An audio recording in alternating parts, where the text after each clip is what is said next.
So, ganito yung pagtatato nila dito mga paps. Yan. Tawag dyan ay batok. Galing.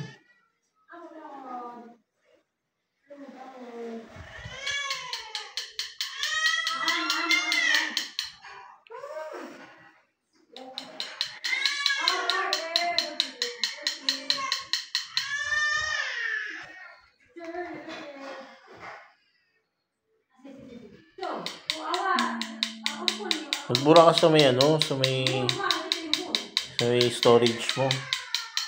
Yari, yung nabura mo na sa trash can.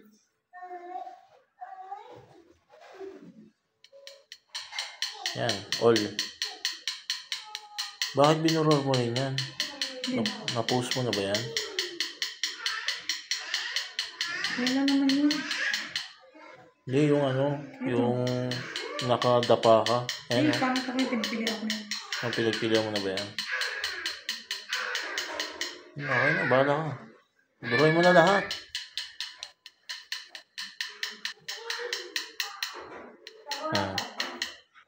Sakit din. Ano ba na?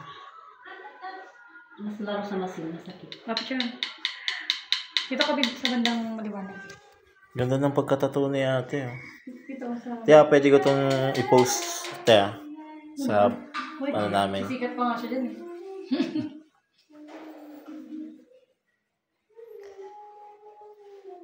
1, 2, 3. Kuhaan mo ng audio video dito. This lang. Mas maganda ata doon sa Hirap maging director.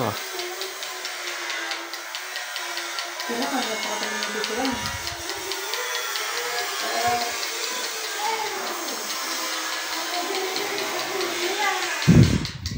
Hindi, ayoko na ganyan din. Ano lang? Okay na. Pwede na isang lugar.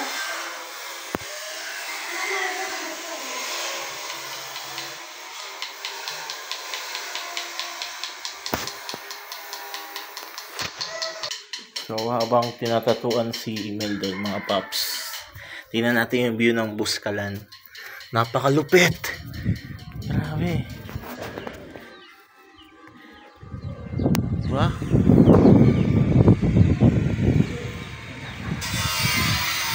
Yung nakita nyo yung unang vlog natin, habang inakit natin yung kanilang village, sobrang tarik. Tapos pagdating dito sa ibabaw, sobrang patag naman. Ganda.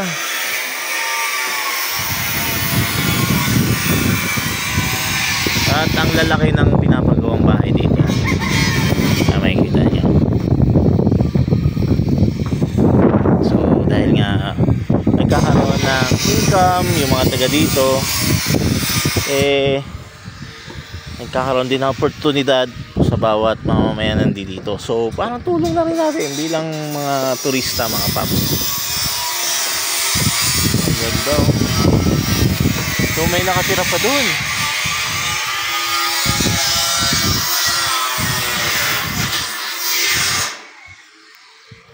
So baba tayo.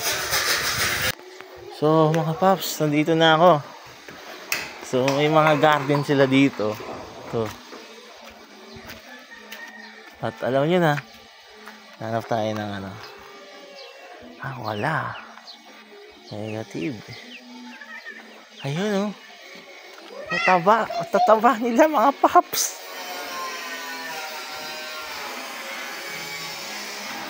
Ayan baka magtaka kayo, may mga tanim silang ganito dito. Diba? Legal ho sa kanila ang magtanim nito. Dahil ginagamit ho ito nila pang gamot sa mga sakit. So yan po.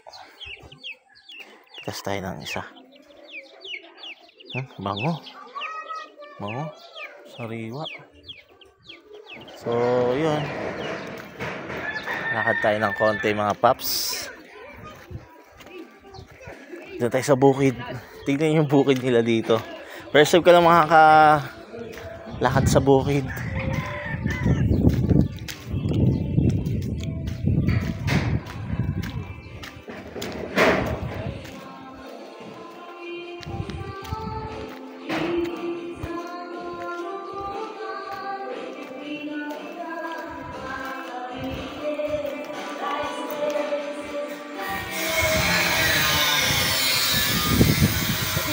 Ay, sige sir.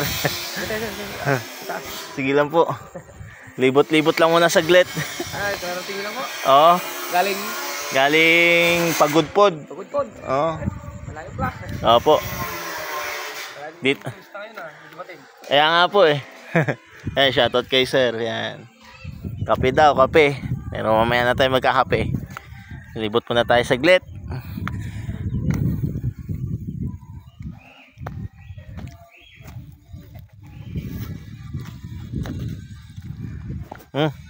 Parang yung mga bata pa ako dati, mga paps, oh.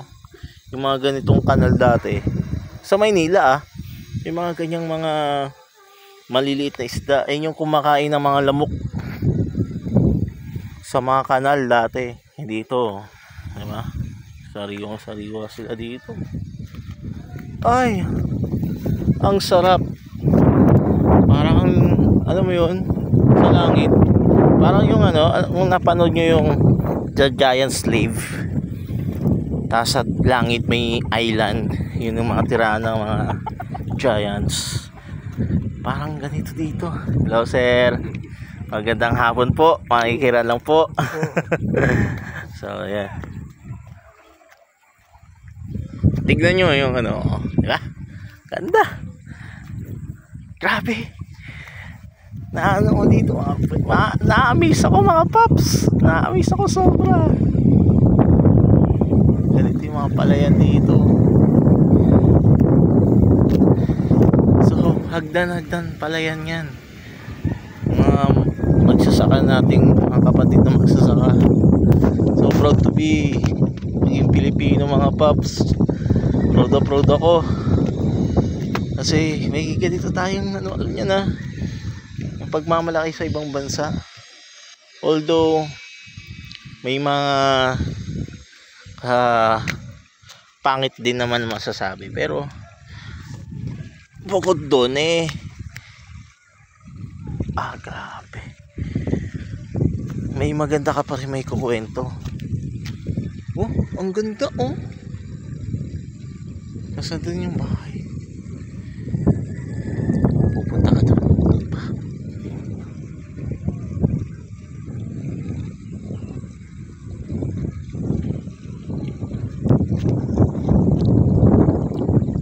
Hindi na ako pwede lumayo dahil nandun si Mel mga paps. So after nito, ayaw naman ng tatatuan syempre. Ito ako si ate si kuya, siguro tour guide dyan.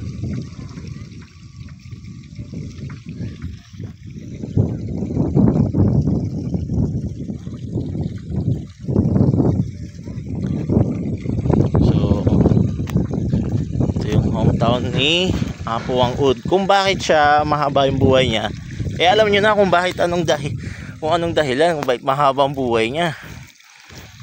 Malinis at mapayapa ang kanyang tirahan.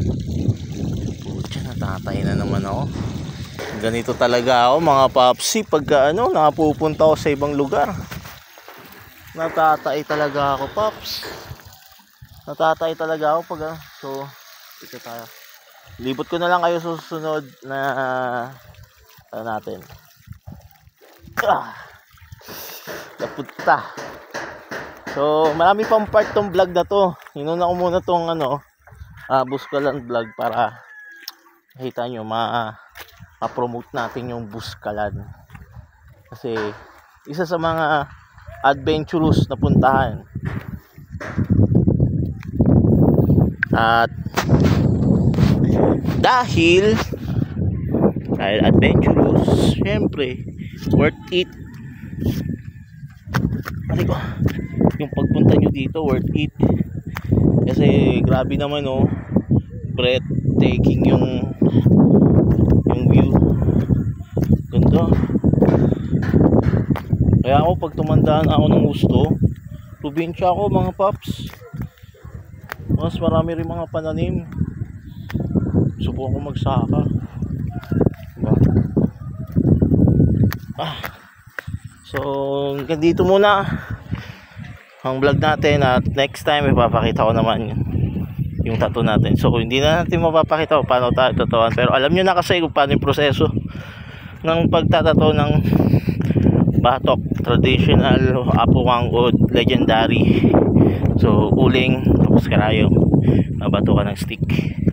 So yan, all goods, bait, mura lang dito, libre pa yung pag pumunta pala kayo dito, libre yung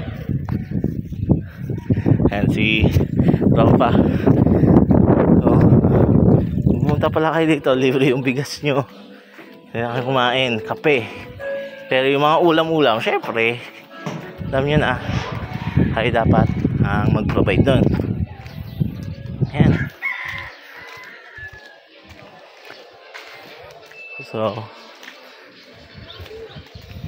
So thank you sa panonood. At ito ang episode 2, Apo Wang-od Behind the Story. Hometown, Busculan. See you. Ano po?